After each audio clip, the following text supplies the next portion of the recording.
My entire life, I haven't fit into anything.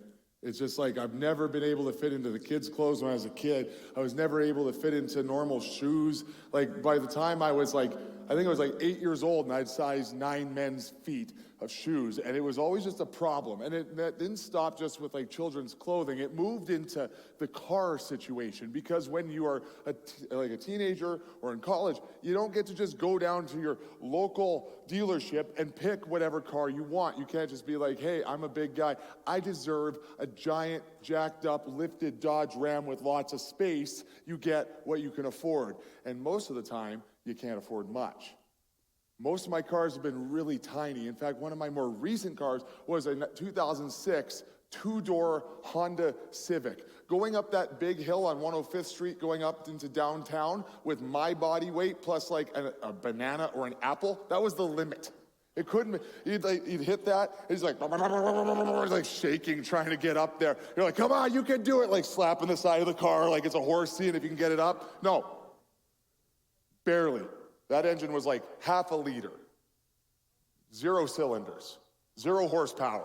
It was a lawnmower that you could, like with a heater. So I always had a dream of getting a nice truck. I didn't even need that big, giant truck. I really wanted a Toyota Tacoma. Is it? Yeah. There's some boos, there's some cheers. The people that are booing are just people that don't have one. I wanted one forever, and I had this dream and this plan, and then eventually my friend, he was selling his Tacoma, and I scraped my pennies together. I put a plan forward of how I could get this thing, and I bought the Tacoma, and like it was 2013. It was just a couple of years ago I got it, but it was like, yeah, I was 7, 8 years old, but it was a Tacoma, right? They don't lose their value. Listen, I still have it. I didn't even plug it in last week. It started every time. It didn't even complain. It just went. It's reliable. It works. It's a nice little truck. And I got this thing, and let me tell you, I was on cloud 9. I was walking on sunshine. This thing, my dreams had come true. Until I started working at this church. Because 2 of my coworkers and my friends, Thomas and Ken, they had 2018 Tacomas. A little bigger, nicer seats, a better grill, more features. The TV screen actually did stuff. It didn't just kind of tell you what song was on in the middle. Just looks better in general. And the moment I rolled onto the property to start my first day at work and I saw that they had those newer ones, I hated my Tacoma. I no longer loved that. That thing sucked. That was the worst truck I've ever seen. Because I wanted the new one. Literally, I had no problem with it. I was living the dream, everything I was working for, everything for so long. If I could only get a Tacoma, if I could only get that Tacoma, then my life would be complete. I could not love a human child as much as I loved that truck.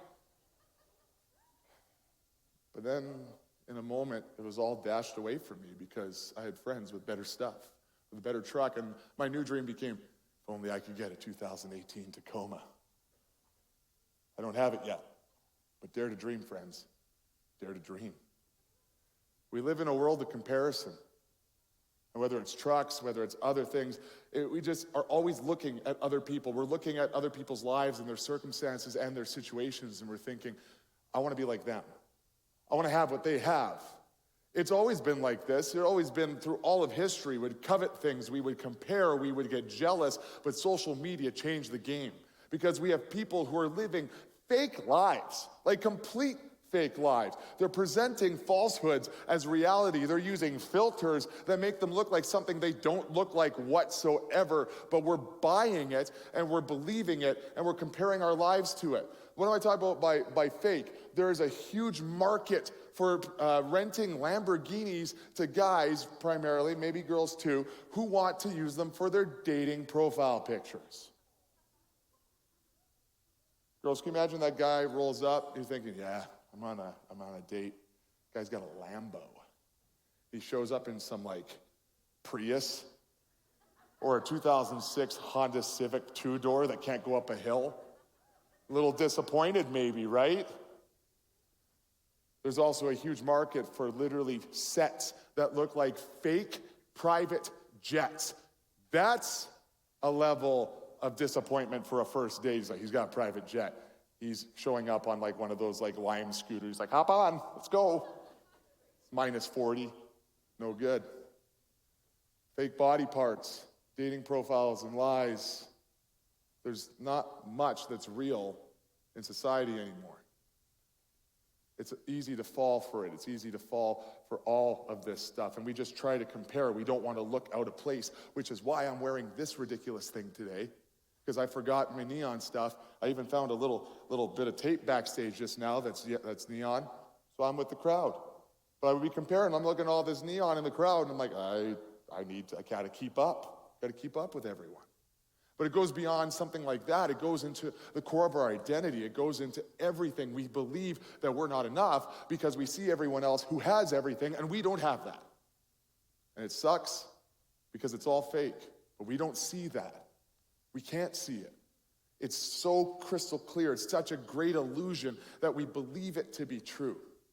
Those people have it all. Those people have everything that I want. I have nothing. They are so hot, so smart, so successful, and so happy. They have a happy life. I have struggles. I have things going on. My life sucks. My life is not what I want it to be. And there's daily reminders everywhere I look, everywhere I go about that. Because our culture is really marked as one that is relentlessly pursuing happiness. The pursuit of happiness is everything. We just want to be happy. Everything we do, if you really think about it, is in pursuit of some form of happiness. We want to be seen. We want to be heard. We want to be known. We want to be happy. And we chase that at all costs. We chase it at all costs. It's like that carrot on a stick in front of us that's always there that we're just reaching for and reaching for. We want to be happy. I just want to be happy. I want to be just at peace. I want there to be joy in my life. I want every moment to be joyful. I don't want to be sad. I don't want to be desperate for anything. I don't want to be in need. I just want to be happy, to be fulfilled in my job, in my home life, in my relationships with my boyfriend, girlfriend, husband, wife, my bank account, in my sexual identity. We all just want to feel happy. And we're constantly told that we'll find that in different places in our culture and society. Our commercials tell you we just need to buy that one more thing that'll make you happy. The Instagram algorithm, the TikTok sponsored post that for the first 5 seconds you think it's just your normal influencer talking, and then they're trying to push something on you. You're like, wait a minute, I like that person, I should buy that. It's gonna make you happy to have this thing that's tailor-made to target you, your insecurities, and everything that the algorithm knows about you to try to fit that need in your life and lie to you and tell you that's the thing that's going to fill that void. That's the thing that will truly make you happy. We're told, whether it's directly or indirectly, that we don't need love, but pornography is what's going to make you happy. Just click on that website. Just go to that spot, and you'll feel happy and fulfilled. We're told if we get that surgery or we just get married because we want to be married, because then we'll feel secure and then we'll feel happy. Or all my friends got married already and then I'll be happy. Or if I look a certain way, or my friends are starting to have kids, I just need to have kids. If I have a baby, then it's all good. Then I'll be happy. That's the thing. That's the next thing. If I just graduate school, then I will be happy. If I do this, I will never be unhappy again. But it just doesn't seem to work that way, right? All these things that we keep chasing, that carrot on the stick over and over again, and it just seems like we're never actually in that place of that pure happiness that we've been promised. We have more depression than ever in our world. We have more anxiety than ever. We have more war than ever in the world around us, and we're more polarized than ever. There's more conflict in the world. There's more sadness in the world. And just in our own interpersonal relationships and lives and psyche and souls, we're sadder and less happy than we've ever been, even just statistically. And it seems like nobody's actually happy. We can never grab that carrot in front of us. It's always just a little out of reach. So what about you? When was the last time that you truly felt happy? Consistently felt happy? How do you find peace in a world full of comparison and chaos? I want to talk about a guy named Paul. And he really captured this kind of idea of not being happy or not being in a situation where you shouldn't be happy. Somebody who had every excuse to not be happy. But before we get there, I want to give you a little bit of a background on him. If it's your first time here in church, we always go to the Bible, the Word of God, because we know that that's the best place where we can find who Jesus is, who the person of Jesus was, and how to live like him. There's wisdom in the book. It's not just some old book that's, dusty and on a shelf, some old philosophical religious text. This is the Word of God that comes to life when we read it and changes everything about our lives, gives us peace, gives us knowledge, and gives us the example of how to live our lives like Jesus, the best way to live your life. Paul was a guy who hated Christians. Jesus died on the cross, rose again, and then left for heaven and promised that after the church kind of built that he would come back one day. But before that, they were supposed to go out and spread his gospel, his good news, the word of Jesus, and start the church. And the church was growing, and Paul was this religious leader, but he was threatened by it. He was a Pharisee, and he's like, no, got to take this thing down. So he led like a crew of people, and he was going out and like overseeing the murder of Christians. He was overseeing them being thrown in prison. He wanted to single-handedly end the Christian movement. That was his mission in life. Not a great guy. Not on the top 10 list of things I would do to God's church. But he was doing a good job of it. And one day he's on his way to a town called Damascus on the back of this donkey and with a crew of people. And they're going to go like round up some Christians, throw them in jail, maybe kill them. I don't know, but it wasn't going to be good for them. And he's struck down by God off the horse. He's blinded. And he hears a voice from heaven says, Paul, why are you persecuting my people? And through that experience, he gets to have this radical and real encounter with Jesus that changes everything for him.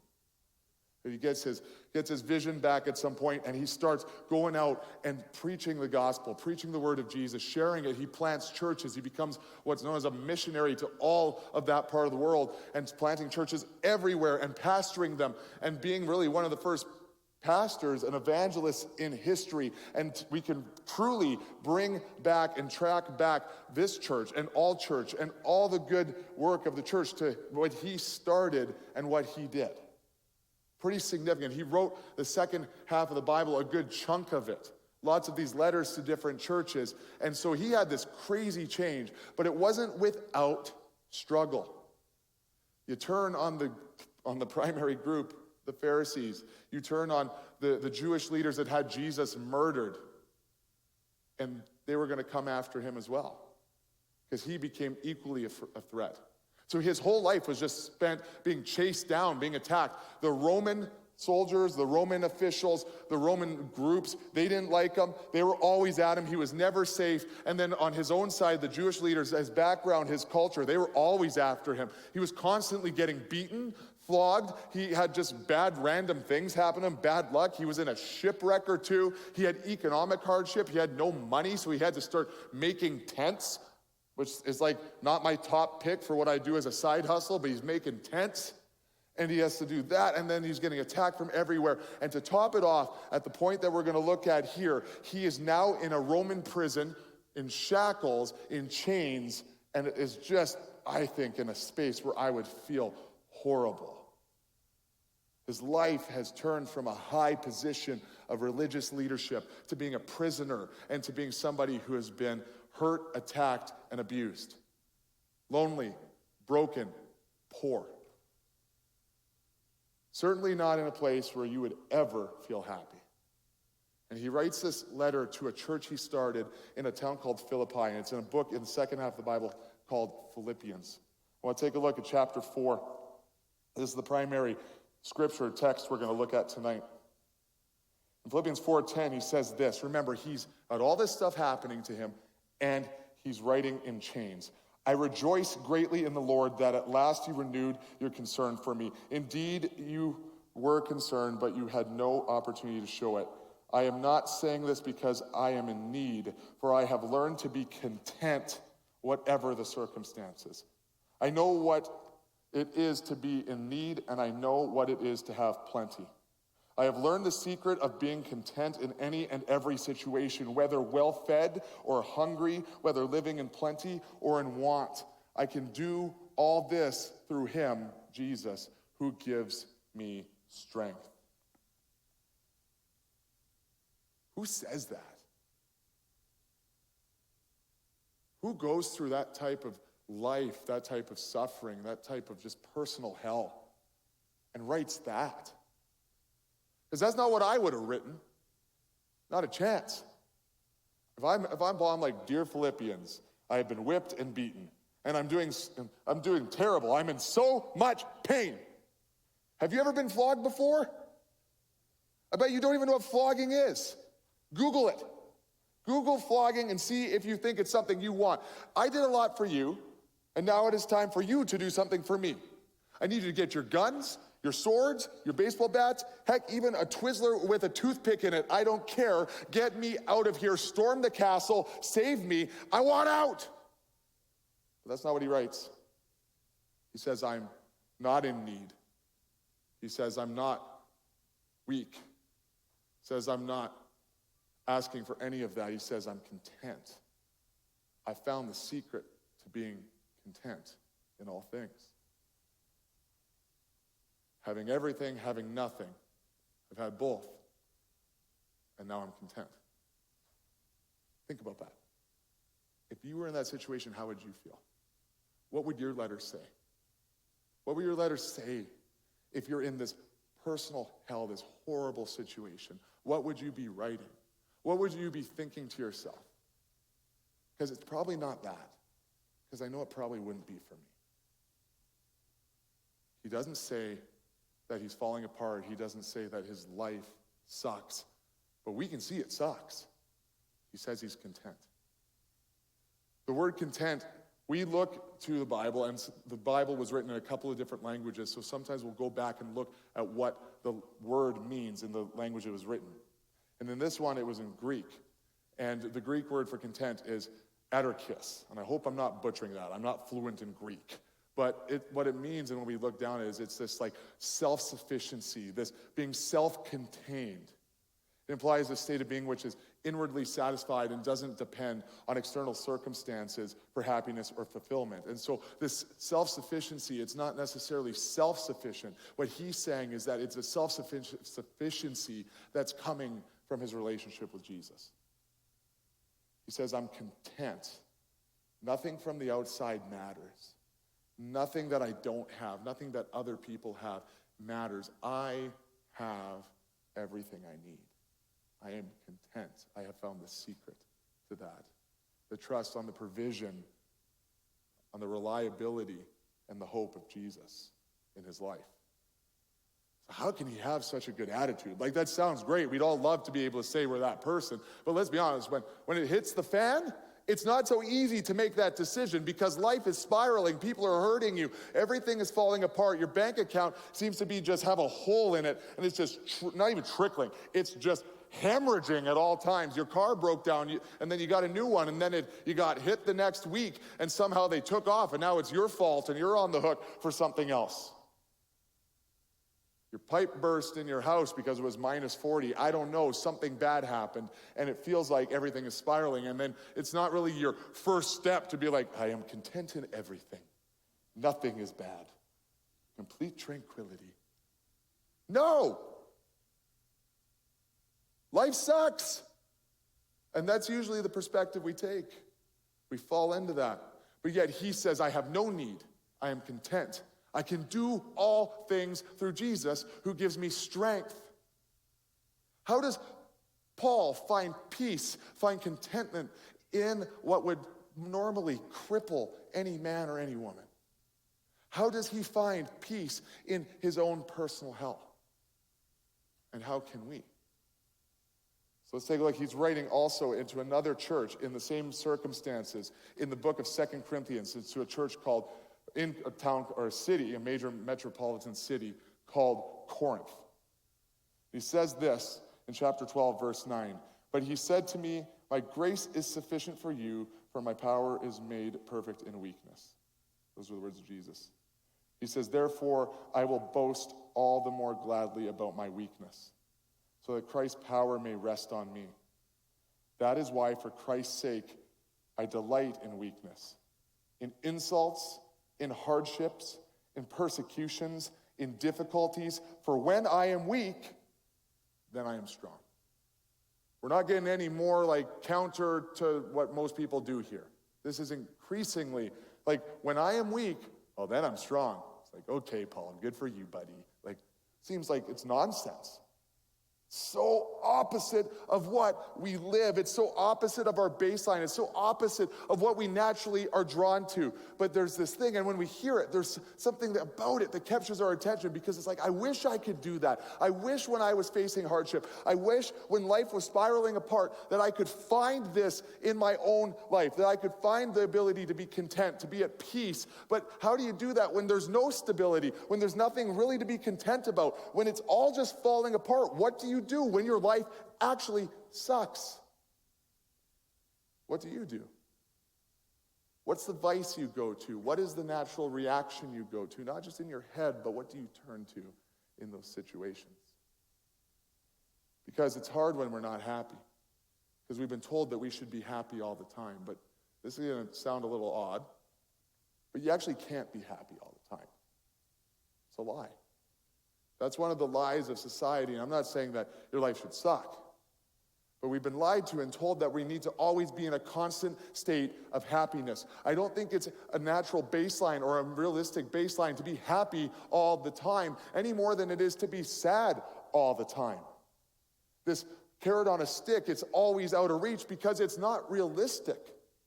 You're gonna have bad days. You're gonna have times, often something in your life at all times that is a bit of a struggle. Sometimes it's going to be significant. Sometimes it's going to be catastrophic. Sometimes it's going to be small, but there's always something that if you sit on it and you look at it and you cradle it and you hold it close and find your identity in it, and you look at other people who don't have that thing going on, or they have something better going on, you'll always find a reason to say, I'm not happy. But what if we got it wrong? What if there was some middle ground? What if there was a place that's actually good to be, that you can settle and rest in without being happy, but you could just be content? Life is going to be hard. And I hate to say this, maybe you've been through some real hard seasons recently. Maybe you feel like you have, or maybe it's been pretty good. At some point, life's going to be pretty hard, and it probably is going to get harder. Something will happen in the next 60, 80, 100 years in your life that's going to be really hard, and probably a couple of times. But the truth is, we're missing the perspective. We're missing the reality. We get so caught up, we think that that thing is everything. We allow the thing that is causing us pain, that is causing us suffering, to be closer to us than we bring ourselves to Jesus. And because of that, it's here, and we can't see Jesus through it. In this timeline of our life, we think this is everything. This issue is our life. When it's right here, it's all we can see. But when you put it down and you gain the right perspective, you see there's so much life outside of it. It's not everything. It's just here right now. And if you can take a step back, pause, look at everything around you, you'll see that there's so much more hope to your life than just that thing that is very real, but that you're putting between you and God. If you put anything right up to your eyes, you can't see what's on the other side. You think, God isn't here, God doesn't care about me, God has abandoned me, God doesn't exist. I can't see him. I'm not saying this is everyone's story or this is why you're feeling that way, but so often when something bad happens, we put something between us and God. We hold it close, and so close that we can't see him or feel him or recognize him. It becomes the God of our life. It becomes an idol in our lives. It becomes more present and closer to us than the God who created us, who loves us, who died on a cross for us so that no matter who we've been or what we've done, we could be forgiven and have eternal life and life abundant with so much hope while we're here on earth today, tomorrow, and for the rest of your lives. We put that in front of us and we don't see that there's so much past that thing. And then we start to compare our lives to others, and it spirals, and we're never at peace. We're never happy because we can't find the place of content. The danger in life is that we start to compare our lives to others. Because the truth is that comparison is the mortal enemy of content. Until we can find peace with who we are and who we are in God, made in his image, as followers of Jesus, we're never going to be who we need to be. Never going to be happy with where we are, who we're with. We're never going to be content until we find our place with Jesus. And the danger is on the other side of that, we fall into other vices. We have trauma happen in our lives. We have bad things happen. When life sucks, we start to fall into other things and put them kind of in front of us as a way to deal with our problems. We turn to drugs, sex, anger, pornography. We give up. We give up on our faith. We give up on love. We give up on ourselves. And we give up on God. When life sucks, we kind of just spiral. It's easier to cower. And I'm not calling you a coward, but I'm saying we cower into the corner. We get scared. We huddle back. And we just don't want to deal with anything. And I'm not saying that we have to be these warriors that take everything on at all times. We're never scared of anything. You could be going through something right now and you've never been more scared in your life. Or you've been there before. That's not being a coward. Sometimes when you're scared, that's when you have to be the bravest. And those are the bravest moments of your life. But brave men and women in the face of adversity and in the face of trauma, they stand firm in their faith. They center themselves on Jesus. They hunker down. They bunker down on what they believe in. And they move forward, or they at least stand through the storm that is coming at them. And they're held up by Jesus, by his word, by the promises that God has for them, for you and your life. And that is how you find a place where you may not be happy and you may be expected to be sad. You may even be expected to have your life completely fall apart and you fall apart. But how you shock people, how you have your life make sense, how you find a semblance of peace is you find ways to be centered in Jesus and be content.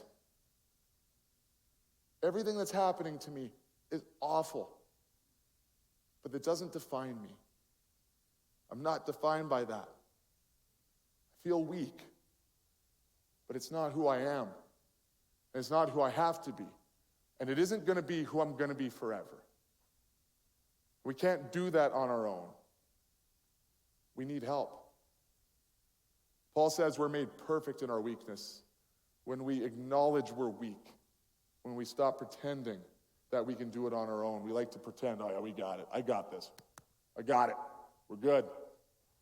When we admit we're broken, when we admit that we need help. And the truth is, you just can't do it on your own. No matter how hard you work, no matter what you do, no matter how many self-help books you read, it doesn't matter how much time you spend meditating, reading, overthinking, anxiety, panicking, or how much time you spend gritting through an ice bath or working out, you're not going to get tough enough to be able to handle everything that happens. You might not die, but you won't thrive and you won't be content because you're relying on yourself for something that you cannot get through on your own. When life hits hard, how do we manage to be truly content, at peace? We have to admit and acknowledge to ourselves and to God and posture ourselves with that we're not in control. And that's scary. Maybe you haven't really thought about this, but the truth is you're not in control. You're not in control. And the fact is, that's okay. This is really caught when we look at Psalm 46, verse 10. He says, be still and know that I am God. Let me say it again. Be still and know that I am God. I will be exalted among the nations, and I will be exalted in the earth. Be still and know that I'm God. And I've read this so many times until actually just the last year of my life. Because I'm a kind of high-paced person. I'm just always going. There's always something new to do. There's always something more to do. It's the ADHD brain in me, and I just keep running back and forth with more and more stuff. And I would read that, and I always thought, I believe, God, I acknowledge you're God. I acknowledge that. Okay, let's keep going. I acknowledge, hey, it's almost like I'm waving as I go by. But be still. Stop chasing the carrot. Stop comparing to others. Stop running up the down escalator. Stop panicking. Stop trying to do it by yourself. And just be still and recognize and acknowledge and know in your heart that he's God. Don't just check the box. Don't just acknowledge it and pass by, make a wave hand gesture as you run by God. Yeah, you're God. But recognize that he is in control, that you are not in control. And maybe you need to hear this, and I'm not trying to hurt your feelings, but I'm here to tell you the truth. You are not in control. I'm not in control. You were never in control, and that's a good thing, because you don't have to rely on yourself anymore. You can do things beyond what you think you could. You can be content when there's no reason to be content. Just like Paul says, I found the secret to being content in all situations. It's Jesus Christ, who through him I can do anything, even if it shocks people, even if it doesn't make sense. It's not the standard of how people deal with what you're going through. You can do it through Jesus, who gives you strength to do absolutely everything. It's not just a slogan for a garbage gym Christian t-shirt on Facebook. It's a truth for your life. It's something that if you follow, if you truly believe, if you find your peace and your hope in it, there is nothing you will face that you can't find, not just being content in, but you will be able to thrive through any situation that is good or bad. And you will find those places of being happy, those seasons of happy. But when you're not there, you don't have to fall apart. You're not in control, and that's a good thing, because he is the one who has always been in control, and that's the safest place you can ever be. So how do you find peace? How do you find being content? You stop, you rest, you be truly still, and you recognize that he's God. And he's got it all under control. And you're safe. Whatever comes next, whatever the next wave of the storm is that hits you, he's still God. And he's still in control. So if you're here tonight and your life isn't falling apart, or you're just having something you're walking through, he is God. Know that. You don't have to panic. You don't have to be scared. You don't have to walk through anxiety. You don't have to deal with the trauma. You don't have to just carry that on your own. He is God. But we need to relinquish our control. We need to be still and let go of it. And so if you're here tonight, if you can I ask you to stand with me? I just want to posture our hearts, because that's what it is. It's not just words we speak, but it's a truth we posture our hearts under. It's something we allow. It's something we relinquish. And if you're holding on to something, if you're holding on to whether it's unforgiveness, pain, suffering, you're going through a deep, dark trauma right now, nobody knows it or everybody knows it. I want you to just shut your eyes if you're comfortable and just pause and just be still. Be still and know that I am God. As a project, may you be people that are recognizing that you're not in control, that you were never in control.